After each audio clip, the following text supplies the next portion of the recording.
Hello everyone, welcome to Niyamantas Exam 360. APPSC Group 1 Mains కి సంబంధించి Andhra Pradesh public service commission ఒక web note ని release చేసింది. గ్రూప్ 1 మెయిన్స్ డిస్క్రిప్టివ్ ఎగ్జామినేషన్ తాలూకా dates ప్రకటించారు. మే 3వ తారీఖు నుంచి వరుసగా మే 9వ తారీఖు వరకు 5 GS పేపర్లు ప్లస్ 2 క్వాలిఫైయింగ్ పేపర్లు కలిపి మొత్తంగా 7 పేపర్లకి ఎగ్జామ్ జరగనుంది. అయితే కింద ఆల్రెడీ ఒక నోట్లో ఇచ్చారు ఎగ్జామినేషన్ అనేటటువంటిది దానికి క్వశ్చన్ పేపర్స్ ట్యాబ్లో వస్తాయని చెప్పేసి. లాస్ట్ మెయిన్స్ కాకుండా ముందుసారి అలా నిర్వహించారు 2021 ఆ ప్రాంతంలో జరిగినటువంటి మెయిన్స్కి. అయితే మీకు దాదాపుగా లెక్క పెట్టుకుంటే 3 నెలలకి ఒక 90 రోజులు, ఇది ఒక 10 రోజులు వేసుకుంటే 100 రోజులు ఉంది.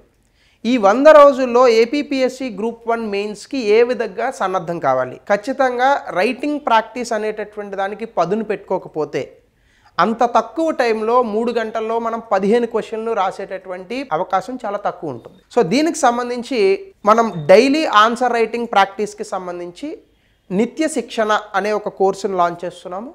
అయితే ఈ కోర్స్ తాలూకా డీటెయిల్స్ గురించి నేను ఒక సెపరేట్ వీడియో చేస్తాను. బట్ కొంతమంది ఆస్పిరెంట్స్ నన్ను అడిగినటువంటి క్వశ్చన్ ఏంటంటే, సార్ చాలా గ్యాప్ వచ్చింది కదా, అంటే ప్రిలిమినరీ ఎగ్జామినేషన్ జరిగిన తర్వాత మెయిన్స్ ఎగ్జామినేషన్ వెంటనే జరుగుతుందని అనుకున్నారు, మధ్యలో ప్రభుత్వం మారింది, సో కొంచెం గ్యాప్ అనేటటువంటిది వచ్చింది, కొంచెం ప్రిపరేషన్ అనేటటువంటి డీరైల్ అయింది. ఈలోపు కూడా ఏపీ ఎకనామీ ఇలాంటి టాపిక్స్, కొన్ని డైనమిక్ టాపిక్స్ ఏవైతే ఉన్నాయో వాటికి సంబంధించి మనం చదివినటువంటి ప్రిలిమినరీ ఎగ్జామినేషన్ టైంలో మనకు ఉన్నటువంటి డేటాకి ఇప్పుడున్నటువంటి డేటాకి మార్పులు వచ్చాయి. ఎందుకంటే 2023-24 సర్వే వచ్చింది, కొత్తగా బడ్జెట్ వచ్చింది, విజన్ 2047 అనే డాక్యుమెంట్ని లాంచ్ చేశారు.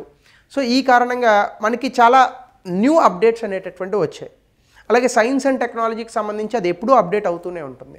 సరే ఇవన్నీ కొంచెం కన్ఫ్యూజన్గా ఉన్నాయి, దీని మీద ఒక డౌట్ సెషన్స్ లాంటివి పెట్టండి అని కొంతమంది స్టూడెంట్స్ అడగడం జరిగింది. దీనిని దృష్టిలో ఉంచుకొని ఈ రాబోయేటటువంటి సండే మధ్యాహ్నం 2 గంటల నుంచి 4 గంటల మధ్యలో రీసెంట్ గ్రూప్ 1 ర్యాంకర్ అయినటువంటి మిస్టర్ రాకేష్ గారితో ఒక డౌట్స్ క్లారిఫైయింగ్ సెషన్ అనేటటువంటిది చేస్తున్నాము.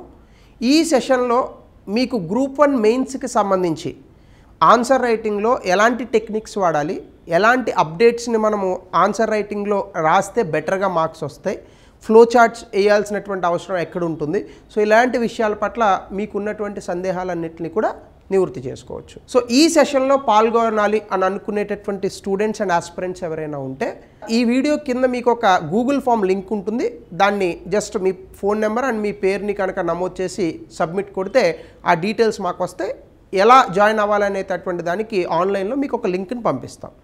ఆర్ మీ కింద ఒక నెంబర్ కనిపిస్తుంది కదా 8008తో, ఆ నెంబర్కి మీరు గ్రూప్ 1 మెయిన్స్ అనేటటువంటి పేరుని పెట్టి మీ పేరుతో ఒక మెసేజ్ పంపించినా మీకు ఆ ఆన్లైన్ లింక్ అనేటటువంటిది వస్తుంది. అండ్ రిమెంబర్, ఈ పర్టికులర్ సెషన్ అనేటటువంటిది ఓన్లీ ఆన్లైనే ఉంటుంది. సో దీన్ని యూటిలైజ్ చేసుకొని మీ ఆన్సర్ రైటింగ్ని ఇంకా బెటర్గా చేసుకునేటటువంటి ప్రయత్నం చేయండి. అలాగే నిత్య శిక్షణ ప్రోగ్రామ్కి సంబంధించి ఈ పర్టికులర్ సెషన్ అయిపోయిన తర్వాత నేను ఒక స్పెషల్ వీడియోని రిలీజ్ చేస్తాను, అంటే నిత్య శిక్షణలో ఫీచర్స్ ఏముంటాయి అనేటటువంటి దాని గురించి. అండ్ ఇది కేవలం టెస్ట్ సిరీస్ కాదు, అంటే మీరు ఏదో ఒక క్వశ్చన్ ఆన్సర్ రాసేసి దానికి మేము ఏదో ఒక మోడల్ ఆన్సర్ ఇచ్చేసి అక్కడితో అయిపోయేటటువంటి ప్రోగ్రామ్ కాదు. ఈ నిత్య శిక్షణ అనేటటువంటి దాంట్లో ఆన్సర్ రైటింగ్కి సంబంధించి మీరు ఎటువంటి టెక్నిక్స్ని ఫాలో అవ్వాలి, అలాగే ఈ అప్డేట్స్ వీటిని ఎలా రాయాలి, అలాగే మీరు ఇంట్రడక్షన్లో ఏం రాయాలి, కంక్లూజన్లో ఎలా ఎండ్ చేయాలి, బాడీ పార్ట్లో మీరు ఎలా సబ్ హెడింగ్స్ పెట్టాలి, ఇలాంటి all real time and live techniques అనేటటువంటివి డిస్కస్ చేయడం జరుగుతుంది. ఎనీవే దీనికి సంబంధించి నేను ఒక సెపరేట్ వీడియోని రిలీజ్ చేస్తాను, సో అప్పటి వరకు మీరు కాస్త వెయిట్ చేయాల్సి ఉంటుంది. అలాగే ఈ సండేకి మాత్రం ఈ 2 to 4 అనేటటువంటి that is the fixed timing. So దీనికి యూటిలైజ్ చేసుకోవాలని అనుకునే వాళ్ళు fill your form. So thank you, utilize this program with Rakesh Garu, the recent Group 1 ranker. Thank you. Have a nice day.